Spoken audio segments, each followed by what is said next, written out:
Hello, everyone, and happy Tuesday. So, this is the first Tuesday of the Advent season, the season that prepares us for the coming of the Christ child. So, because of that, I decided to share some Christmas stories with you during these next few weeks. The first story is called Because of Love, and it was written by the Reverend David L. Griffin. Hear Reverend David's words. A brother and sister had made their usual hurried, obligatory pre-Christmas visit to the little farm where dwelt their elderly parents with their small herd of horses. The farm was where they had grown up and had been named Lone Pine Farm because of the huge pine which topped the hill behind the farm. Through the years, the tree had become a talisman to the old man and his wife, and a landmark in the countryside.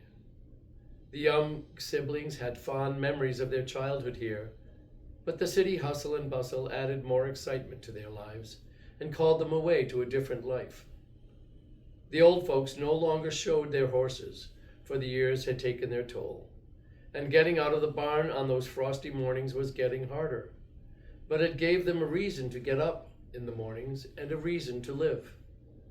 They sold a few foals each year, and the horses were their reason for joy in the morning and contentment at day's end. Angry as they prepared to leave, the young couple confronted the old folks. Why do you not at least dispose of the old one? She is no longer of use to you. It's been years since you've had foals from her. You should cut corners and save so you can have more for yourselves. How can this old, worn-out horse bring you anything but expense and work? Why do you keep her anyway? The old man looked down at his worn boots, holes in the toes, scuffed at the barn floor, and replied, Yes, I could use a pair of new boots. His arm slid defensively about the old one's neck. As he drew her near with gentle caressing, he rubbed her softly behind her ears. He replied softly, We keep her because of love. Nothing else, just love. Baffled and irritated, the young folks wished the old man and his wife a Merry Christmas and headed back toward the city as darkness stole through the valley. The old couple shook their heads in sorrow that it had not been a happier visit. A tear fell upon their cheeks. How is it that these young folks do not understand the peace of the love that filled their hearts?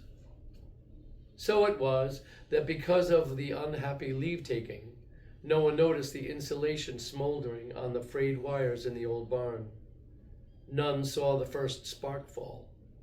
None but the old one. In a matter of minutes, the whole barn was ablaze, and the hungry flames were licking at the loft full of hay. With a cry of horror and despair, the old man shouted to his wife to call for help as he raced to the barn to save their beloved horses. But the flames were roaring now, and the blazing heat drove them back. He sank sobbing to the ground, helpless before the fire's fury. His wife, back from calling for help, cradled him in her arms. Clinging to each other, they wept at their loss. By the time the fire department arrived, only smoking, glowing ruins were left, and the old man and his wife, exhausted from their grief, huddled together before the barn. They were speechless as they rose from the cold, snow-covered ground. They nodded thanks to the firemen, as there was nothing anyone could do now. The old man turned to his wife, resting her white head upon his shoulder as his shaking old hands clumsily dried her tears and a frayed red bandana. Brokenly, he whispered, We have lost much, but God has spared our home on this eve of Christmas. Let us gather strength and climb the hill to the old pine where we have sought comfort in times of despair. We will look down upon our home and give thanks to God that it has been spared and pray for our beloved most precious gifts that have been taken from us. And so he took her by the hand and slowly helped her up the snowy hill as he brushed aside his own tears with the back of his old withered hand. The journey up the hill was hard for their old bodies in the steep snow. As they stepped over the little knoll at the crest of the hill, they paused to rest. Looking up to the top of the hill, the old couple gasped and fell to their knees in amazement at the incredible beauty before them. Seemingly, every glorious, brilliant star in the heavens was caught up in the glittering, snow-frosted branches of their beloved pine, and it was aglow with heavenly candles. And poised on its topmost bough, a crystal crescent moon glistened like spun glass. Never had a mere mortal created a Christmas tree such as this. They were breathless as the old man held his wife together in his arms.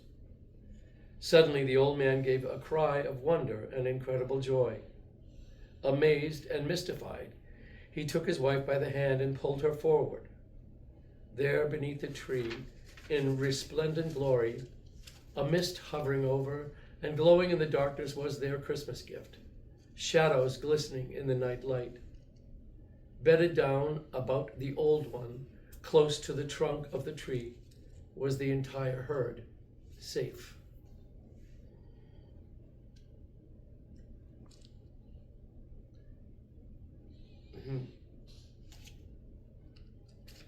At the first hint of smoke, the old one had pushed the door ajar with her muzzle and had led the horses through it.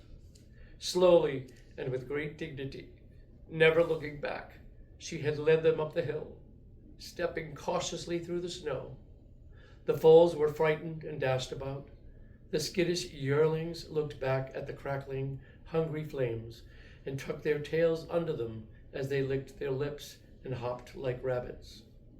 The mares that were in foal with a New Year's crop of babies pressed uneasily against the old one as she moved calmly up the hill and to safety beneath the pine.